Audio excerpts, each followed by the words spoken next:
Continuing with Chapter 7, The Christmas Quilt by Vannetta Chapman. Annie spent Monday morning doing the laundry that had piled up from the previous week.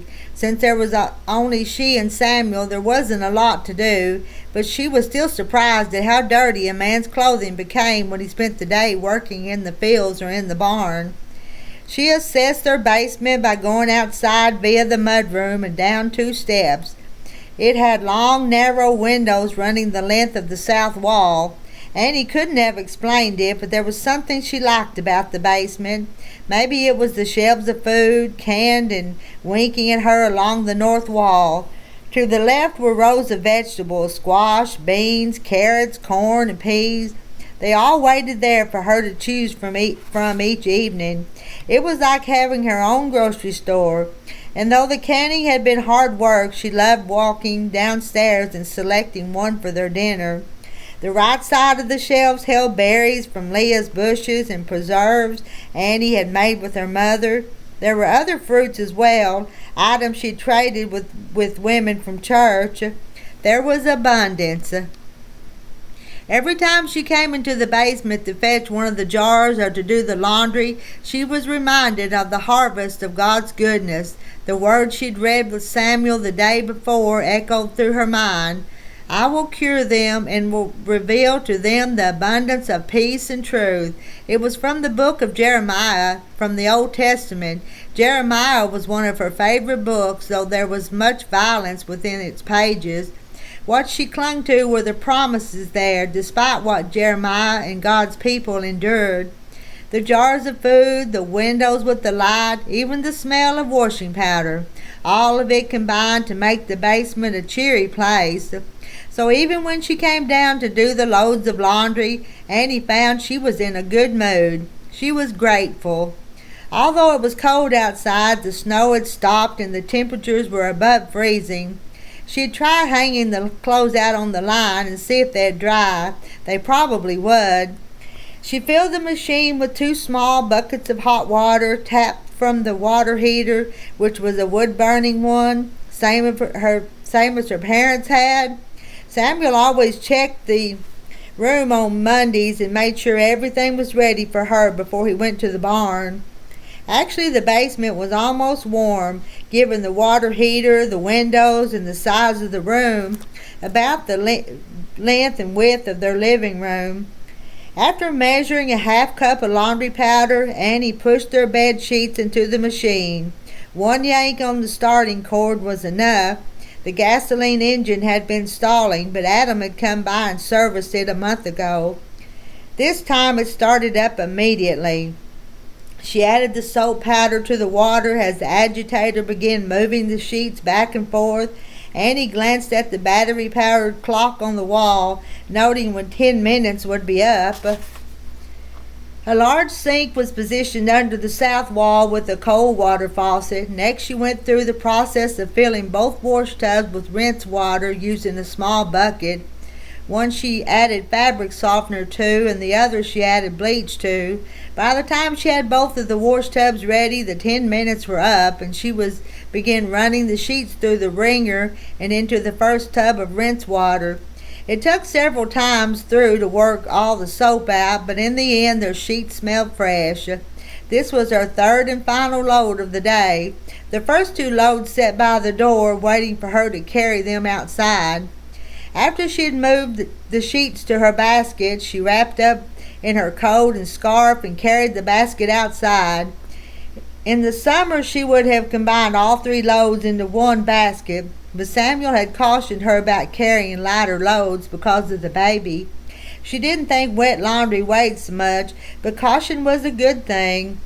As she walked over to the clothesline, the sun was fighting through the high clouds, and she was certain everything would be dry by afternoon. She could hang things in the basement, but preferred the freshness of laundry hung outside. She was pinning the second sheet to the line when Samuel appeared at her side. "Ready for me to dump your rinse water?" "Yeah, how do you always know when I'm done with a load?" She smiled and slapped at his hand as he reached for the other end of the sheets. "Don't think about it, Samuel. Those sheets took me 30 minutes to clean. Let me see your hands." "Maybe I'll empty that water for you," he said with a wink. "Thank you," she called after him. He waved as he moved toward the basement, watching Samuel dump out the water from her wash tubs, then stack them back inside the basement. Annie wanted to make him something special for lunch, and she wanted Leah and Adam to experience the home life she had. She wanted life to always be like this. It would seem that Adam was feeling he couldn't measure up as a father, and Leah felt unloved or unlovable as a wife. What were they going to do with those two? Or maybe, as Samuel had suggested, it wasn't their place to do anything.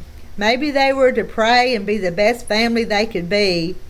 She continued pinning the sheets as her mind replayed their conversation from the night before. After everyone had left, when she heard a buggy approaching, peeking around the sheets, she saw her sister, Charity, smiling and waving from her buggy. Samuel came back out of the barn to see her buggy, and Charity met her at the basement door as she was going back for the other 2 loads of laundry. "Let me help you with that." "I'm sure you didn't come to help me hang clothes," Annie teased. "Actually, I did. I was hoping to make it here before you finished." She ducked inside with Annie, and they both came out carrying a basket. They had the rest of the clothes hung in 5 minutes. Annie enjoyed watching Charity. She hadn't changed at all in the last 3 years, still slightly round and still completely beautiful. She seemed to grow more like their mother every day, both in how she looked and in her temperament. Annie was expecting an announcement that Charity and David Hostetler were to be married, but so far nothing. Maybe today. Maybe it was what Charity had come to talk to her about. They hurried into the kitchen, out of the cold. "Tell me the real reason you stopped by." Annie began pulling out the leftover stew from a few days before and put water on the stove so she could make them a hot drink. "I did want to help you with the laundry. I would have been here earlier, but Reba's clothing was a real mess. You wouldn't believe what her dresses look like after a day at the vet clinic." "Worse than the barn?" "Yeah, much worse." Annie thought back to the evening she had helped birth the calf. "I suppose I can imagine. Is she working again today?"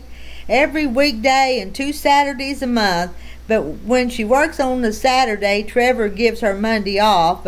Charity wiggled an eyebrow as she buttered 4 pieces of bread, then slid them onto a pan to place in the oven with the stew.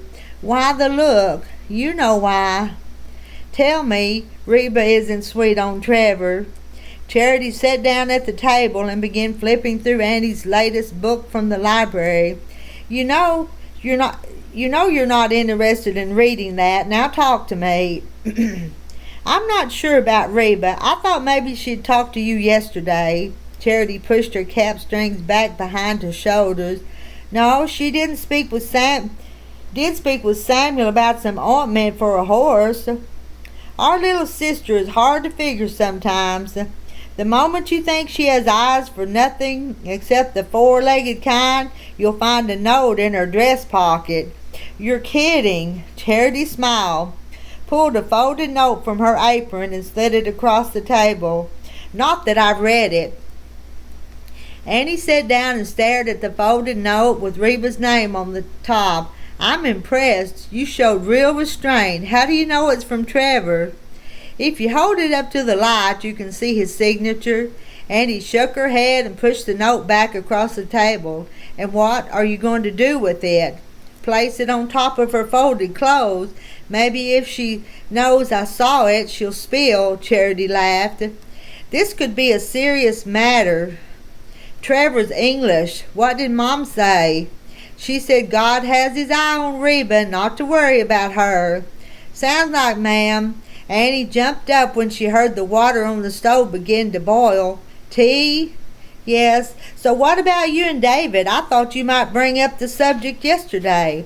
They spent the next 20 minutes talking about David. He was still living with his parents, still working their farm, and working a part-time job in town. He and Charity were regularly attending the singings together, and it seemed to her he might be getting serious. He'd kissed her twice. They hadn't talked about marrying yet. They had talked about the price of farms, which was high, and twice he'd shown her ads in the budget, ads for dairy farms in Wisconsin. Charity confessed the thought of moving made her stomach hurt and excited her at the same time. After they shared lunch with Samuel, she walked Charity out to her buggy. "Any word on Maddie and Jessie?"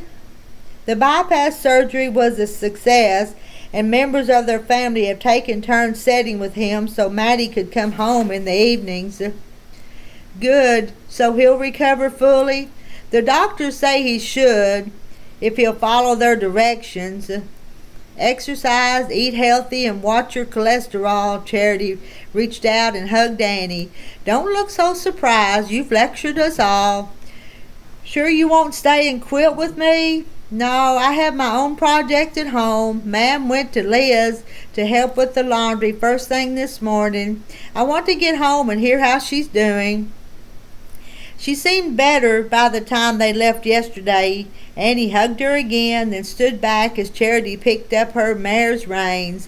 She was pleased her mother had gone to Leah and Adam's this morning, pleased they lived close enough to help one another. Although Leah and Adam were having a tough spell, perhaps it would make them stronger in the end.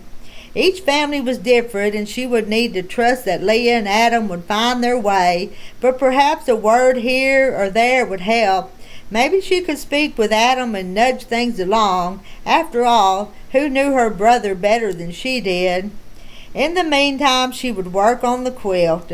She had the rest of the afternoon to piece together her sample square. She'd neglected to do that once on a quilt she was making for an auction. She'd begun making an Amish basket quilt and thought she was experienced enough to bypass the step. Walking up to her sewing room, she thought back on how she had certainly learned her lesson that year. The basket quilt had been a disaster. It had taken all of her mother's skill to help her fix it, and in the end she needed to repurchase part of the fabric, and because she hadn't made all because she hadn't made a sample square. A costly mistake, but one she had never repeated. Every quilt she had done since, she had taken the time to complete this step, which was where she'd begin this afternoon. Surprisingly, she wasn't the least bit sleepy. Perhaps the napping phase of her pregnancy had passed. Glancing out the window, she could see their sheets snapping in the light wind. Samuel was walking toward the house, and more clouds were rolling in. Maybe they'd have snow again by evening, and this time it might be more than a mere dusting. Fine with her. She had finished the laundry and had the entire afternoon to work on Leah's quilt. While she sewed, she'd pray for the babies and for Leah and Adam. She'd complete the sample square. Then once that was done, the rest of the quilt should be easy work. Perhaps God would present an opportunity for her to speak with her brother.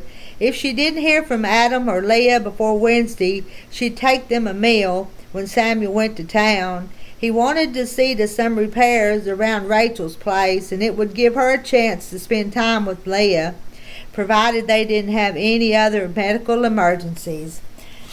That's the end of chapter 7.